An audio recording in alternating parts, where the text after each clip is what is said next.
안녕하세요. 시드니 온누리교회에서 사역을 감당하고 있는 이기훈 목사입니다. 2006년 10월 달에 시드니 온누리교회에 부임을 했습니다. 큐티는 목사 이전에 저 개인적인 삶에 있어서 아주 중요한 영성의 도구였습니다. 하나님이 나에게 맡겨주시는 양들을 어떻게 신앙인으로 살도록 가르쳐야 될까? 그것이 저에게 굉장히 중요한 질문이었습니다. 그리고 그 질문에 대한 대답을 큐티에서 찾았던 것이죠. 하나님과 말씀 속에서 인격적으로 만나며 사는 것, 이것이 신앙생활이다. 그래서 이런 저의 신앙관 때문에 목회에서 큐티를 성도들에게 가르치며 또 목회 중심에 큐티를 두면서 지난 5년 넘도록 지금까지 달려왔습니다. 먼저 큐티를 성도들에게 인식시키는 것이 중요했습니다. 큐티가 무엇이고 또 큐티를 왜 해야 되는지, 예배에 참석하고 봉사에 참석하고 또 그것으로도 충분하다고 생각하고 신앙생활을 하고 있었는데, 제가 부임을 하면서 신앙생활에 대한 새로운 방향을 제시해주고 또 우리에게 큐티가 절대적으로 필요한 것이다. 이것은 내 개인적인 의견이 아니라 성경에서 우리에게 제시해주고 있는 신앙생활 방법이다.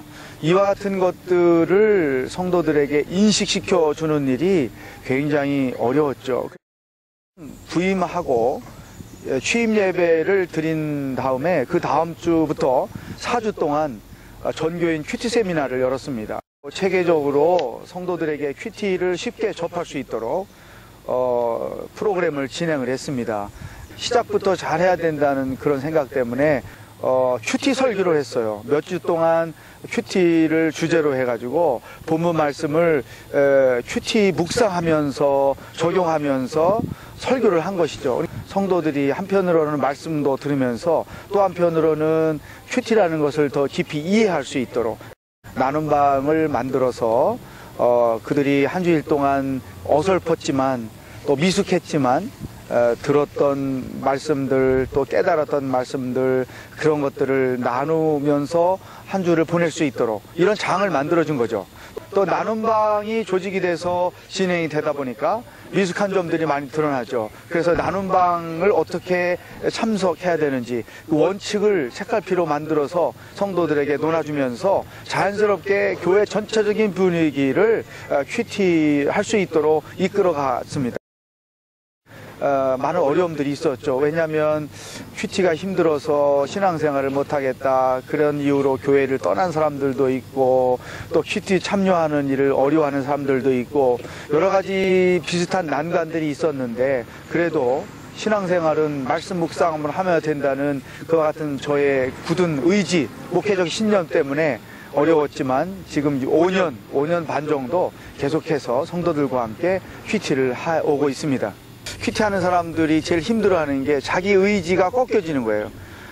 심정으로는 큐티를 열심히 해야 되겠다고 하지만 실제 생활 속에서 그것이 유지되지 못할 때 어떤 그 좌절감, 또 자기 자신의 연약함, 이런 것 때문에 큐티 생활을 굉장히 힘들어하는 경우를 제가 많이 봤거든요. 그래서 기도 생활이나 큐티는 교회가 할 수밖에 없는 환경을 성도들에게 만들어줘야 된다. 성도들이 큐티 하는 것도 중요하고 그 큐티를 통해서 얻어진 하나님의 은혜를 성도들과 함께 나누는 것도 중요하다. 왜냐하면 생각한 것이 입술로 고백될 때 그 고백이 또 삶으로 이어지기 때문에, 또 그러한 생각들, 깨닫게 된 말씀들이 입술로 고백될 때 그것이 그 사람의 가치관, 생각, 이런 것들에 큰 변화를 주기 때문에 은혜도 받고 또 은혜도 나눌 수 있는 장이 필요하다. 그렇게 해서 이제 나눔방을 시작하게 된 거죠. 그래서 저는 과감하게 저녁 예배를 없애버리고 성도들이 주일날 1부 예배, 2부 예배 드리고 점심 먹고, 그리고 그 점심 먹은 이후에 1시간 동안 저녁 예배를 대신하는 모임으로 해서 다 모여 앉아서 큐티 나눔을 하는 것입니다. 그것이 해가 거듭되면서 2012년에는 74개의 나눔방으로 시작을 하게 됐죠.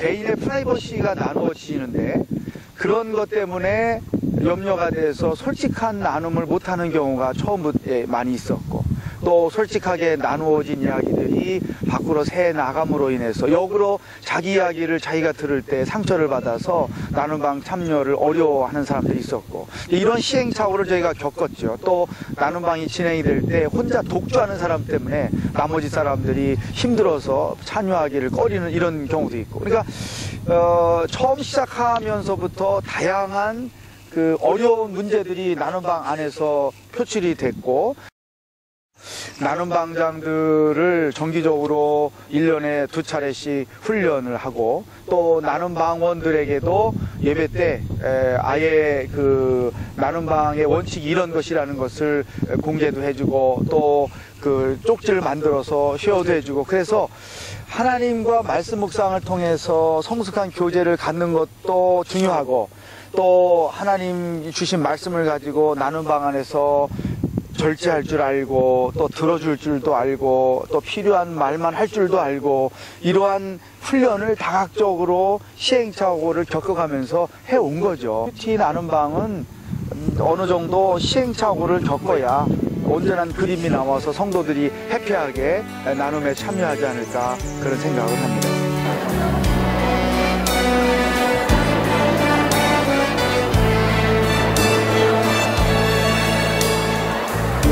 저희 교회는 처음에 새신자가 오면 한 주 과정을 통하여서 큐티에 대한 원리와 이론을 배우게 됩니다.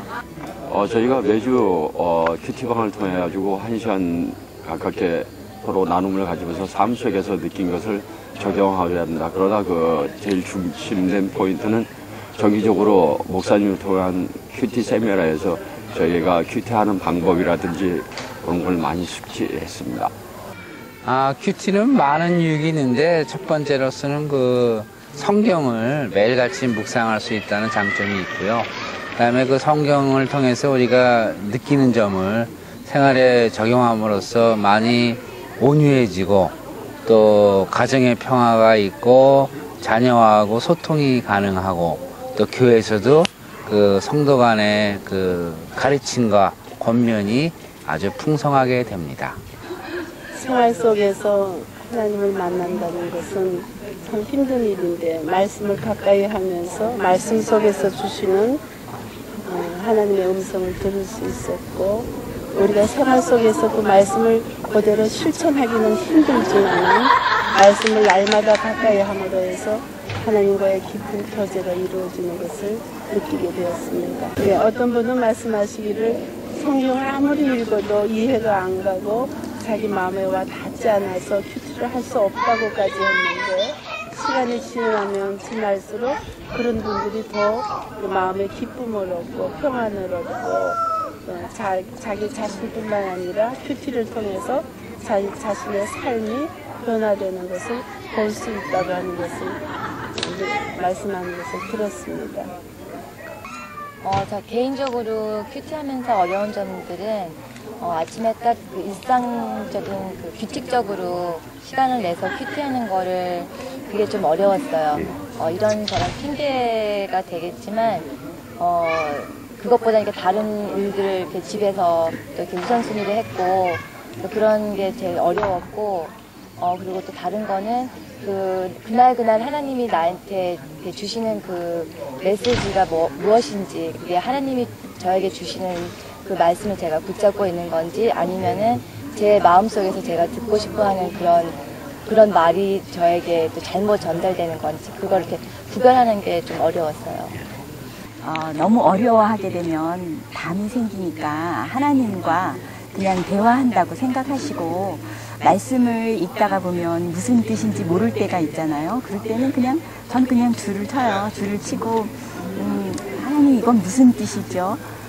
그렇게 하고 또 몇 번 반복해서 읽다가 보면 그 말씀 가운데 해답이 있고, 하나님이 이렇게 말씀하시는 거구나 하고 개인적으로 받아들이게 되죠.